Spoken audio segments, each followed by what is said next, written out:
A ver, si pensamos en Mahatma Gandhi, ¿qué es lo primero que se nos viene a la mente? Seguramente la imagen de un santo, de una figura casi perfecta. Pero ¿quién era realmente el hombre detrás de esa leyenda?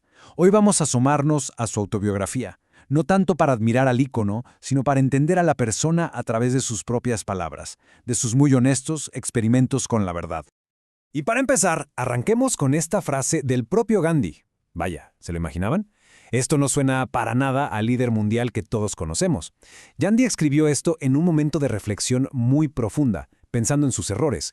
Y es que esta autocrítica tan brutal es de hecho la clave para entender su libro y su vida. Él no se veía como un santo, para nada, sino como un ser humano lleno de fallas, en una búsqueda que nunca terminaba. Bueno, pues vamos a entrarle al tema. Lo primerito que hay que entender es que este libro no es la típica autobiografía. Gandhi no está aquí para contarnos sus logros, todo lo contrario. Él lo ve como una especie de bitácora de sus experimentos personales para intentar vivir una vida pegada a la verdad. O sea, la meta de Gandhi era ser lo más duro posible consigo mismo. Él quería que sus errores, sus fallas, todas sus dudas sirvieran de lección, no solo para él, sino para cualquiera que leyera su historia. En esencia, lo que estaba haciendo era crear un manual a partir de sus propios tropiezos. Y vaya que esos tropiezos empezaron desde bien chico. Antes de ser el Mahatma, Mohandas era un adolescente súper tímido, lleno de defectos y, la verdad, bastante rebelde. Vamos a ver cómo estos errores de juventud fueron los que realmente le forjaron el carácter. Miren, esta cronología es increíble porque nos muestra al Gandhi de carne y hueso. Como pueden ver, a los 13 años ya estaba casado. A los 15, por presión de sus amigos, comió carne a escondidas, algo que estaba súper prohibido en su familia, que era vegetariana estricta. Y fíjense en el último punto, hasta le robó oro a su propio hermano. Queda claro que no nació siendo un santo. Era un chavo normal, lidiando con las mismas presiones que cualquiera. Pero claro, la culpa por el robo del oro no lo dejaba en paz. Ya no podía con ella, así que le escribió una confesión completa a su padre, que estaba enfermo. Y se preparó para lo peor. Gritos, un regaño monumental, la decepción total de su papá. Pero lo que pasó después, nadie se lo esperaba. Su padre, en lugar de enojarse, leyó la nota y se soltó a llorar. Esas lágrimas, como cuenta Gandhi, fueron su primera lección real y poderosa sobre el ahimsa, que es el principio de la no violencia. Ahí entendió que el amor y el perdón tenían una fuerza muchísimo mayor que cualquier castigo. Esto no fue una idea abstracta que leyó en un libro, fue una experiencia que lo marcó para siempre. Ahora, vámonos de la India, porque el joven abogado estaba a punto de convertirse en activista.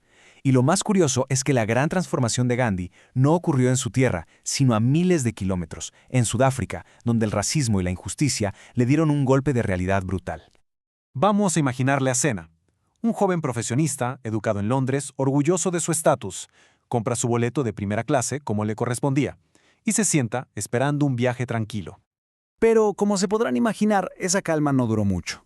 Un pasajero blanco se queja de que él esté ahí. Llega un oficial y de forma muy brusca le ordena que se vaya al vagón de carga. Gandhi, aferrándose a su derecho, muestra su boleto y se niega a moverse. Su negativa no sirvió de mucho. Lo agarraron y lo aventaron del tren. Lo dejaron ahí, solo y humillado, en la oscura estación de Pietermaritzburg. Pasó toda la noche en ese andén frío, temblando. Y no solo de frío, sino de una reflexión muy profunda. Fue en ese momento que decidió que no iba a luchar solo por su orgullo herido. Iba a luchar contra todo el sistema injusto que lo había humillado a él y a miles como él. Su lucha personal acababa de convertirse en una causa pública. Esa noche en el andén fue la chispa, ¿no? Pero no solo para luchar, sino para pensar cómo luchar. Cómo se enfrenta a un sistema tan poderoso sin usar la violencia. Fue en Sudáfrica donde empezó a crear las herramientas que definirían todo su legado. Y aquí es donde nacen sus dos ideas más famosas. Por un lado tenemos el ahimsa, que como ya vimos, es la base de todo. Es el principio de no dañar. Pero sobre esa base construye el satyagraha, que ya es la estrategia, la acción. Y ojo, no es una resistencia pasiva, es una fuerza activa, una fuerza moral.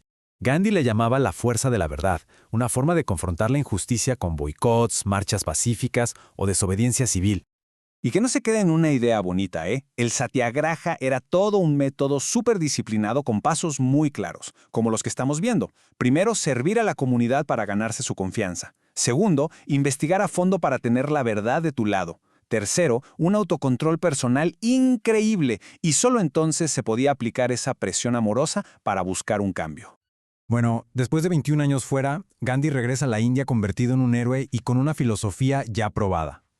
Su nuevo objetivo era aplicar las lecciones del Satyagraha, pero ahora a una escala gigantesca, la lucha por la independencia de la India. Pero claro, la India no era Sudáfrica, la escala era monumental. Cuando llamó una protesta nacional no violenta contra una ley británica súper opresiva, el resultado fue agridulce. En muchos lugares un éxito pacífico, pero en otros toda la frustración de la gente estalló en violencia y disturbios. Y aquí es donde vemos otra vez a ese Gandhi tan honesto, el experimentador. Con esta famosa frase admitió públicamente su error de dimensiones himalaicas.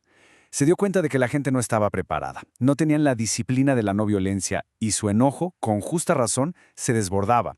Así que, en lugar de culparlos, asumió la responsabilidad y paró todo el movimiento de inmediato. Y este ciclo de intentar algo, cometer un error, reflexionar y ajustar el camino, esa fue la historia de su vida realmente. Su autobiografía se detiene por ahí de 1921, pero sus experimentos siguieron hasta el último día de su vida, porque su objetivo final no era el poder, era la verdad. Entonces, después de toda una vida de pruebas y errores, de éxitos gigantes y fracasos monumentales, ¿a qué conclusión llegó al final de todo? Y esta es su revelación máxima. Para Gandhi, la búsqueda de la verdad no era solo un ejercicio intelectual o moral, era su religión. Para él, la verdad no era un concepto, sino una fuerza viva, casi divina. Su espiritualidad consistía en intentar acercarse cada día un poquito más a ella.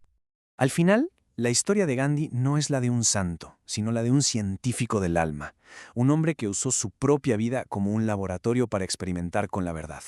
Y eso nos deja con una pregunta para reflexionar. ¿Cuáles son esos experimentos, esos errores y esos aprendizajes que, al final del día, terminan por definir una vida?